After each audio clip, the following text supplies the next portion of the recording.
Suara sirine meraung-raung membelah sunyi malam ketika Andi, seorang supir ambulan yang telah bekerja lebih dari 5 tahun, melintasi jalanan sepi di sebuah daerah terpencil. Wajahnya terlihat lelah, matanya sesekali melirik kaca spion memastikan tubuh yang terbaring di belakang ambulan tetap di tempatnya. Ia harus segera membawa jenazah tersebut ke rumah sakit, tempat yang telah lama terkenal dengan kisah-kisah seram. Malam itu, udara terasa berat. Kabut tebal menggantung di sepanjang jalan, membuat jarak pandang semakin terbatas. Tiba-tiba, radio di ambulan Andi berbunyi statis, seolah ada suara-suara berbisik dari balik frekuensi.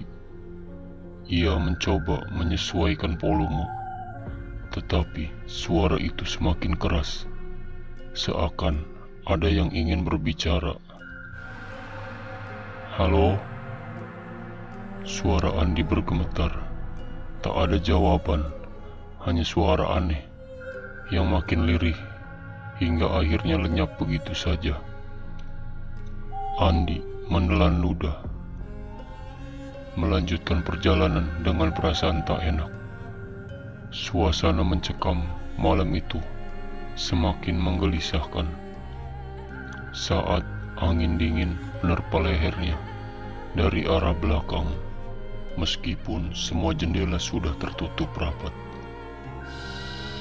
Di tengah perjalanan, tiba-tiba tubuh yang terbaring di belakang bergerak.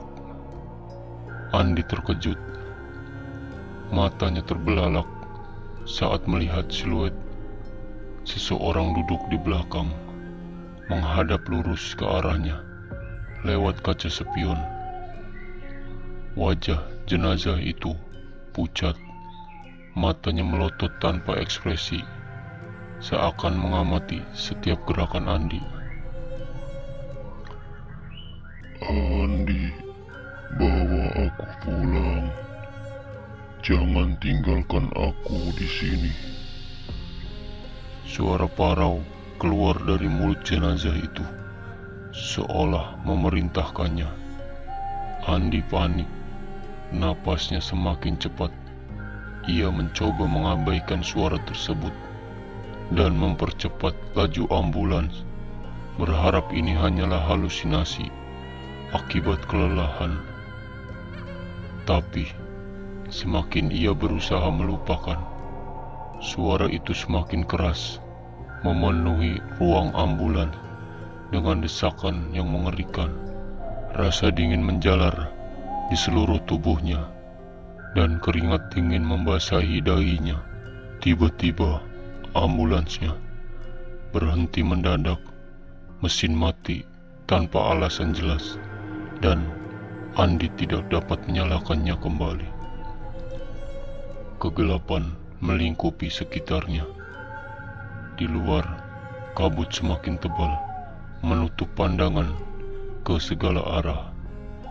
Ia terjebak di tengah jalan kosong, hanya ditemani jenazah yang kini seolah tak henti mengucapkan kata-kata lirih yang membuat bulu kuduknya berdiri.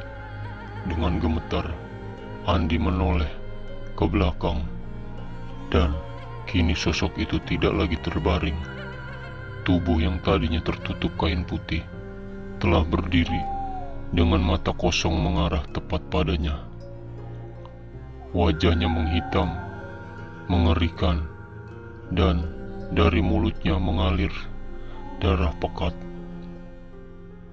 "Bawa aku pulang." Suara itu semakin keras, penuh dendam.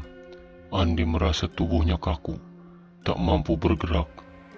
Ia hanya bisa menatap tubuh yang mendekatinya dengan langkah pelan namun pasti. Jeritan ketakutan tertahan di tenggorokannya. Sementara bayangan tubuh itu semakin dekat. Di detik-detik terakhir kesadarannya, Andi mendengar suara berderak dari pintu ambulans yang tiba-tiba terbuka sendiri. Sosok tersebut menghilang di antara kabut, meninggalkan ambulan dengan Andi yang tak lagi bernapas. Keesokan harinya, ambulans ditemukan di tepi jalan dengan kondisi mesin utuh dan baik, tetapi tidak ada tanda-tanda kehidupan di dalamnya. Andi ditemukan tewas dengan ekspresi ketakutan yang mendalam. Matanya melotot seolah telah menyaksikan sesuatu yang tak mampu dijelaskan oleh akal.